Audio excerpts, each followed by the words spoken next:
ang kuwit ng palad sa akin. Dahil ipagsapalaran sa mga at talagang pinagulan kaya ng magic ng saga. Good morning and welcome sa aking munting channel. Tuluyan na ngang nagkaharap itong si Ramon at ito ngang kanyang anak na si Tanggol na nagkaroon sila ng palitan ng balang barel at dito nga ay pinaamin nitong si Ramon kung sino nga talaga siya at kung ano ang ginawa niya dito nga kay Monique at sinabi nga niyang huwag ka nang magmaang-maangan dahil alam mo kung nasaan na ngayon si Monique. At ang pagkakaalam nga kasi nitong ating bidang-bidang si Tanggol ay si Alberto o Ramon ang siyang kumitil ng buhay nga ng kanyang minamahal na si Mokang.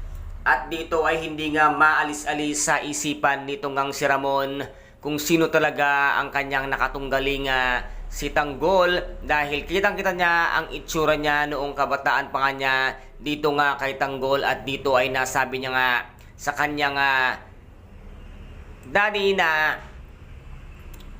nakita niya na kung sino man ang siyang tumangay nga kay Mokang at takang-taka siya bakit kamukhang-kamukha niya at agad naman ngang sumagot itong huwad na Tanggol si David kung napatay niya at sabi nga niya ay hindi, ngunit hahanapin niya nga itong si Tanggol para malaman niya ang katotohanan dahil siya lamang ang siyang makakasagot sa kanyang mga katanungan dahil talagang iniisip niya na ito nga ang kanyang tunay na anak at hindi nga si David. Kaya't dito naman ito ngang si David ay nanganganib na ang kanyang mga pangarap at baka isang araw ay magising siya natuklasan ng lahat nito ngang si Ramon ang katotohanan na siya ay isang huwad at nagpapanggap lamang bilang isang tanggol na tauhan nga nitong si Olga. At dito nga ay nalalapit na ang pagsabog ng katotohanan na nasa harapan at bakuran na ng mga Montenegro ang totoong Tanggol